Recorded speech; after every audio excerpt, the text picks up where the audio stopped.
Good afternoon, ladies and gentlemen, and thank you for coming out today. I'm going to make a brief statement, and then I'll introduce several elected officials who are here with me who will make statements of their own.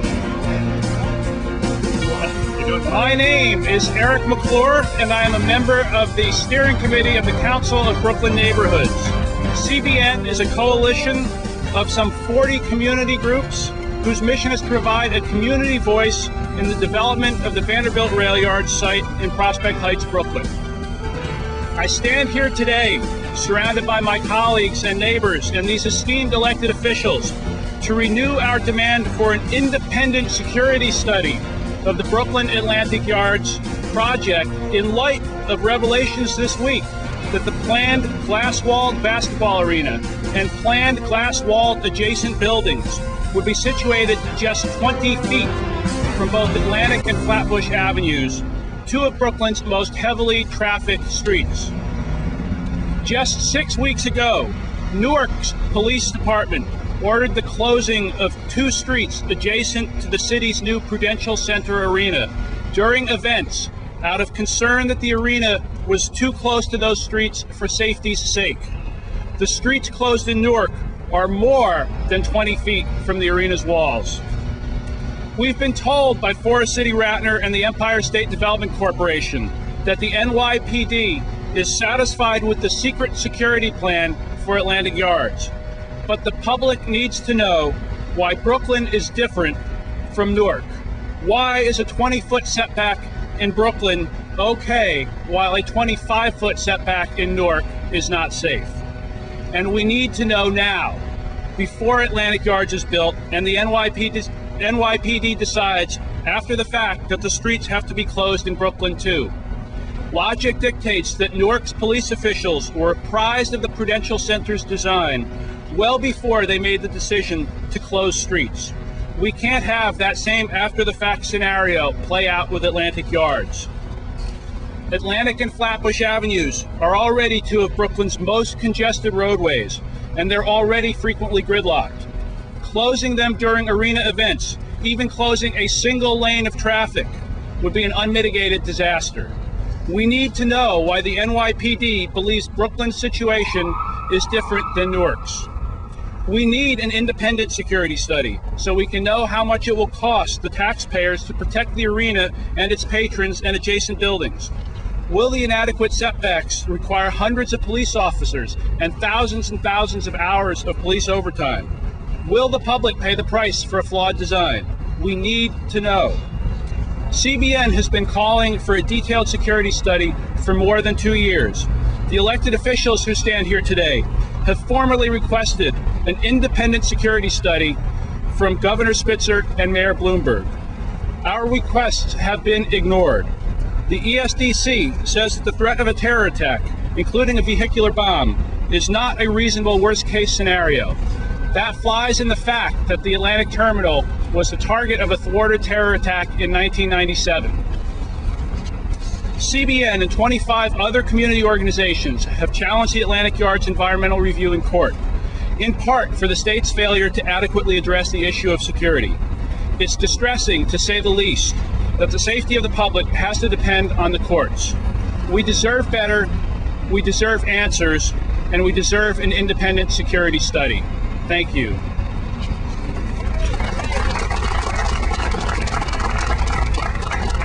Now, first, I'd like to introduce State Assemblywoman Joan Millman, who represents the 52nd Assembly District, which abuts the Atlantic Yards project site. Assemblymember Millman, thank you. Thank you.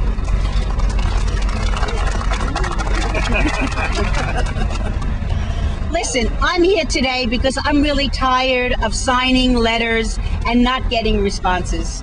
Back in 2005, after a local resident brought this issue to our attention, I was joined by my colleagues behind me and many other elected officials, and we wrote to the New York City Police Department. I think Tish James may even have the letter with her. We wrote the letter and asked the New York City Department, the police department, to look at the issue and respond to us. You know what answer we got? We got no answer.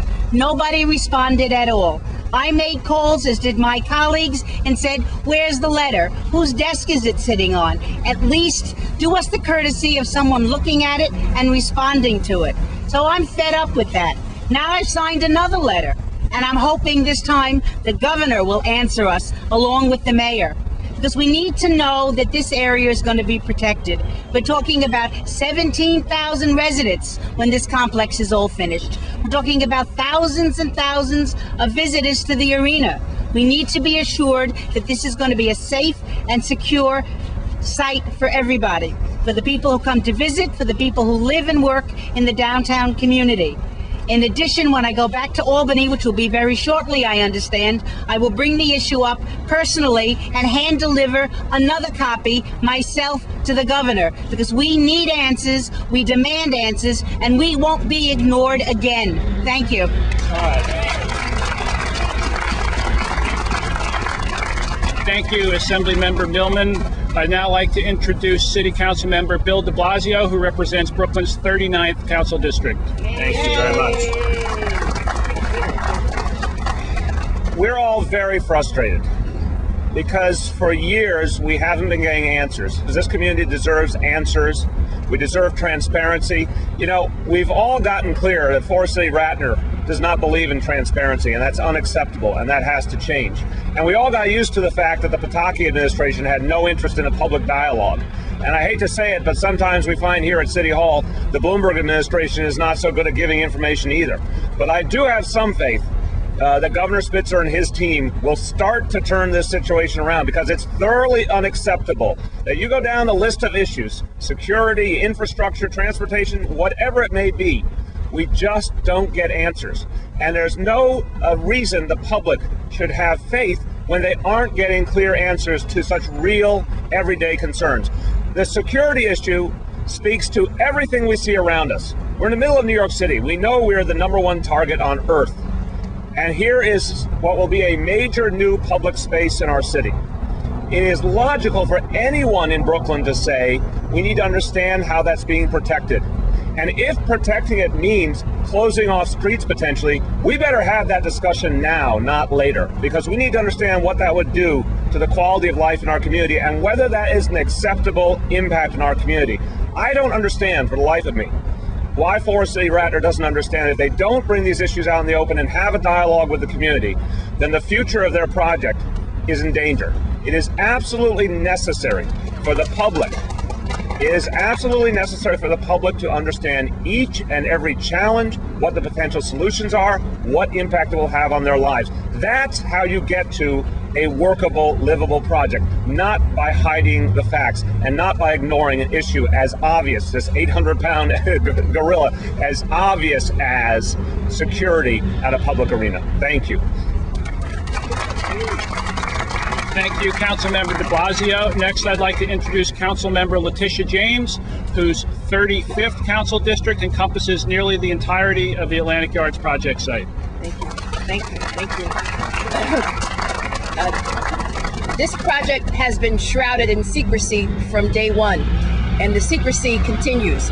Many elected officials have been talking about the spirit of cooperation lately. I would hope that the elected officials would cooperate with the community that they purport to serve. We have failed to receive any answers with respect to the security. Back in 2005, I penned a letter to Police Commissioner Kelly. It's dated December 19th, 2005, where I had asked for a complete and full security and preparedness study in regards to this proposed project. I have received no response. Again, in 2007, October 29th to be exact, 2007, a letter was signed by State Senator Eric Adams, Assemblymember Brennan, Councilmember de Blasio, yours truly, Assemblymember Jeffries, Assemblymember Millman, Senator Belknap Montgomery, and Councilmember David Yaski, asking for some transparency, asking for basic information as to why the streets, well, whether or not the streets will be closed in the borough of Brooklyn, and how is this project in Brooklyn different from that in Newark. And again, this deafening silence. I understand the need for security. I understand the concern for terrorism. But in a post 9/11 world, I don't see how you could keep secret whether or not the streets, Atlantic and Flatbush, the most traveled streets, the crossroads in Brooklyn as I describe them, how those streets can be kept open when in fact you closed them in Newark. And a project which is going to be filled with glass, a glass-walled arena, 16 high-rises, many of them glass-walled, containing retail and commercial space. This is nothing more than a magnet. And I recognize, again, security, but why can't you redact from the study information which needs to be secure? Why can't you keep secret that which we do not need to know? At least provide us with some information. Sit down with the elected officials who represent this community and give us some indication of the security plan for downtown Brooklyn. I just don't understand it. And I would urge the Spitzer administration to come forward with some transparency, some line of communication, and some spirit of cooperation with the residents that I serve and with the residents that my colleagues serve as well. This is all that we are calling for. It is a reasonable request, a request which is grounded on our concern for the safety and concerns of the residents that we represent. And so I just thank this organization, CBN, for calling attention to this most serious matter. And I urge us, Governor Spitzer, to respond immediately. Thank you. Thank you, Councilmember James. Next, I'd like to introduce Councilmember David Yaskey, who represents the 33rd District, which incorporates a portion of the project site. Thank you. Thank you, Eric. You know, in one way, I'm shocked and dismayed that we've had no answers to our repeated questions about security and how this project is going to be made safe from the obvious threats that it will attract. But there's another sense in which I'm really not that shocked, because I will tell you, I suspect that when the security thread is pulled, that may well unravel a whole ball of yarn that this project is holding this project together. And we saw this with the Ground Zero, some of the Ground Zero buildings. We've seen it with the Goldman Sachs building downtown, that, you know, people didn't want to air the security concerns because they knew they were real. And when they were aired, then they had to make serious changes. And I think that when the security concerns get a real look here, people are going to see they have to make changes, and they don't want to. And that is why we have not seen any security plan come to light. And, you know, they will have two choices. They will either have to push the building back significantly and make serious changes in their plan, or they're going to have to start talking about streets. And I will say this, if they start talking about street closures, you will see unyielding opposition. This area cannot have any, this project will already have such a disastrous impact on traffic.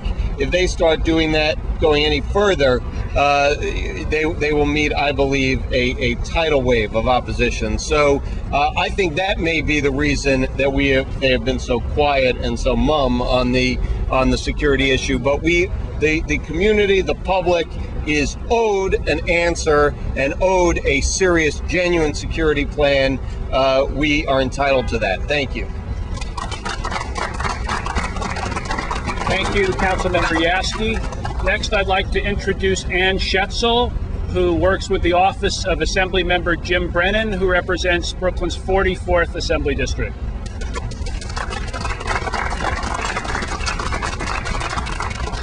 Hi, I'm just going to read a brief statement from Assemblymember Brennan. The public and their local elected representatives deserve a meaningful response to questions that have been raised about security planning for the proposed Atlantic Yards project.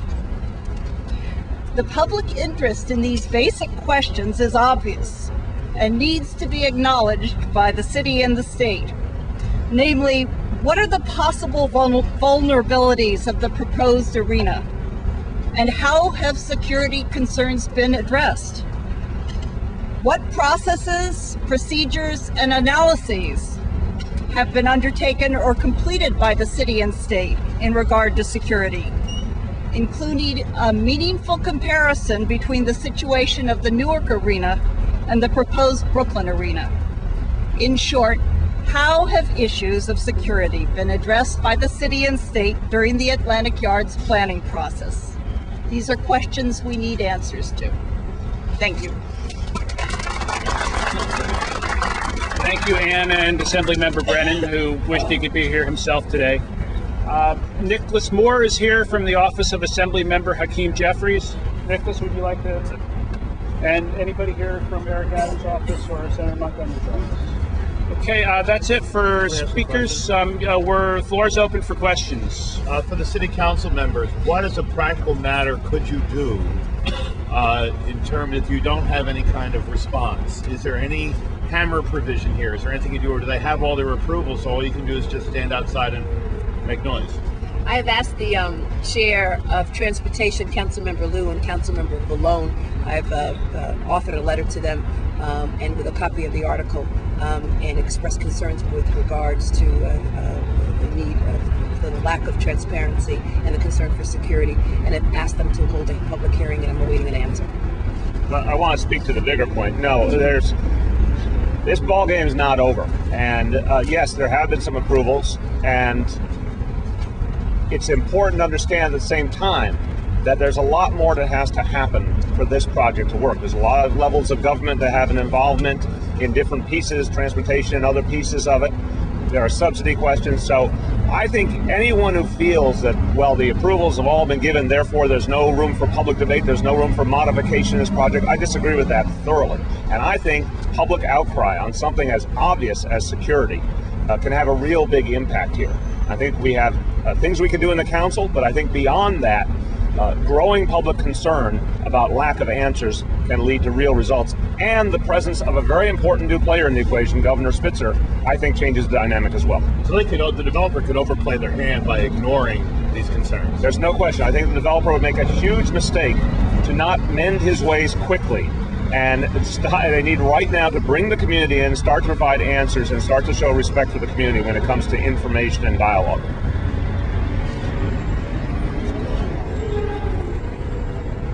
Other questions? If they do decide to shut down the streets, what kind of a community reaction do you anticipate? Tsunami.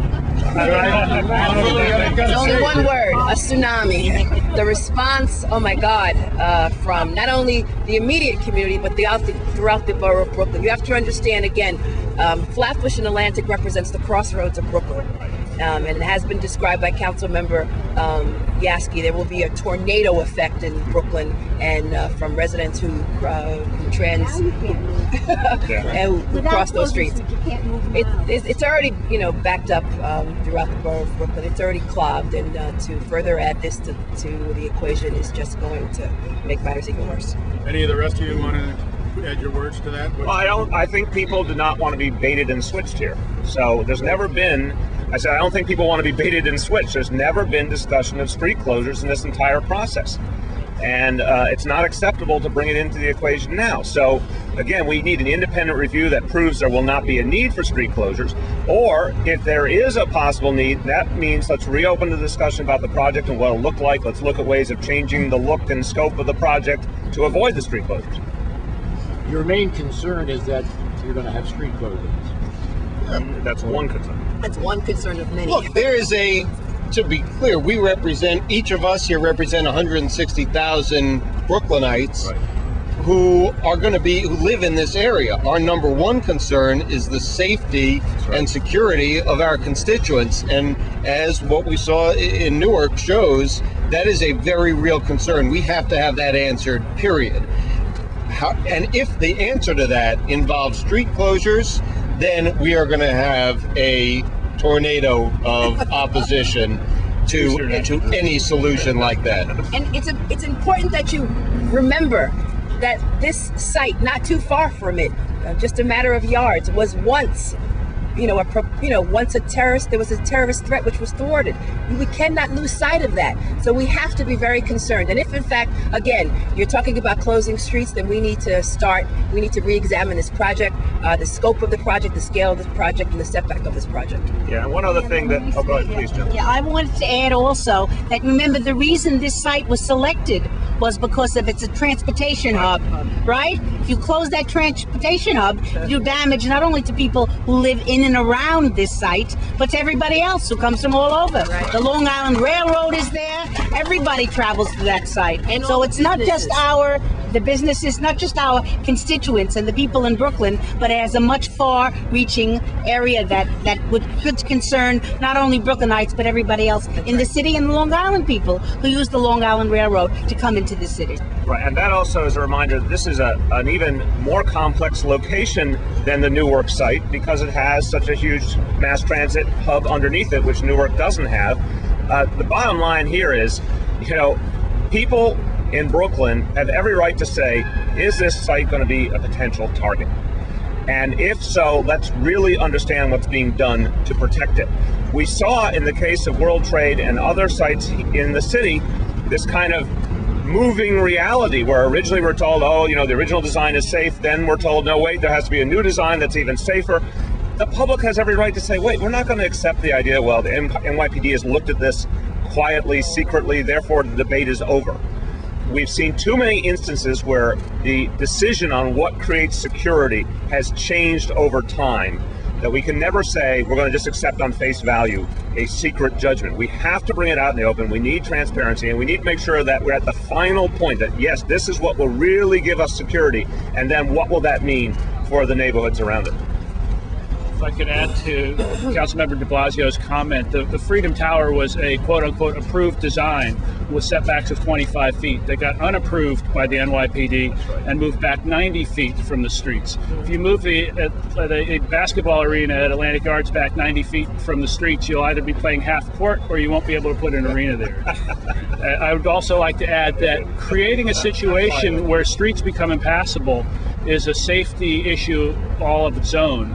Streets that are impassable to cars are also impassable to emergency service vehicles.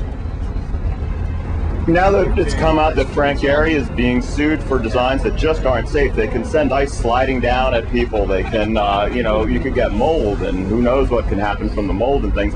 Isn't the design dangerous enough as it is without the setback? And didn't the Supreme Court say that local deciding groups have to be appraised of terrorist? It sounds like there's a whole bunch of stuff that needs to be reopened in light of, they're finally revealing the setbacks and just the potential danger that a Frank Gehry design can cause to the people of Brooklyn. We agree. I agree. All right, thank you. Thank you, folks. Thank you for coming out today. If anyone needs a copy of CBN's press statement, we can get that in your hands. Just come forward. Thank you very much. The politicians are following the public's lead and stepping out in front, and that's something new here, and I'm happy to see it. I hate seeing beheadings on TV. Yeah, who has the time? Do you hate waiting weeks and weeks for a beheading to finally get around to happening? Yeah, who has the time? Why can't they do a lot of beheadings at the same time? And quickly. Now Frank Gehry and Forest City Rider have the answer for you. Announcing Atlantic Yard Death Trap. Atlantic Yard? Death Trap? Yes, now when terrorists want to behead Americans, they can get it all over within 30 seconds or less. How many Americans are we talking? 10? 15? No way, Jose. 50? 100? Think again. Thousands and thousands? That's right. Atlantic Yard's Death Trap is designed to behead several thousand Brooklynites and tourists in just one terrorist strike. Finally, a building that knows we need fast, multiple beheadings in the event of a terrorist strike. But how does Frank Gehry do it? The secret is glass. Pure, heavy shards of glass that falls and behead people below when a plane, missile, or rocket-propelled grenade hits its deadly fragile surface. That's amazing! Glass was banned by the government in the new Freedom Towers in Manhattan, but they're making Atlantic Yards the most terror-friendly project in America. I'm just glad the next time terrorists want to behead Americans, they can get it out of their systems all in one plane crash. You'll just lose your head over how Atlantic Yards is designed to be the perfect terror target. With a building this ugly and deadly, no terrorist will be able to miss Brooklyn when planning the ultimate terror attack. Max Terror Building. Your head chopped off in 30 seconds or your tax money back.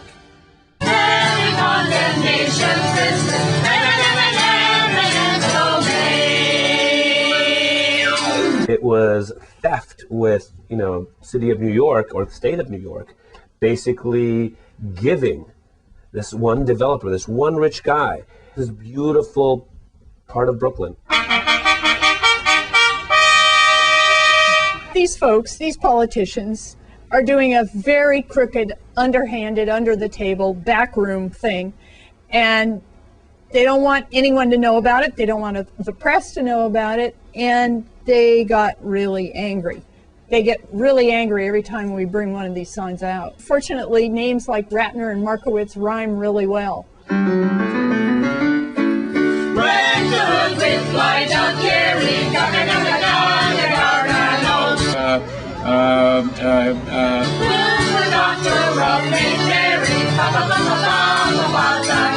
So I said, where is our borough president? Does anybody know where our borough president is? He's hiding. Hey, listen, Marty Markowitz, we don't like what we've read. It says right here that you agree with what Bruce Ratner said. A few of us got together and we said, let's go Christmas caroling. And it was the start. That was the first organized activity against the Bruce Ratner Project. On the first day of Christmas, Bruce Ratner took the leave, an apartment for my family. Atlantic Yards deserves careful review. That's the Ratnerville, that's the Ratnerville, that's the Ratnerville sauce.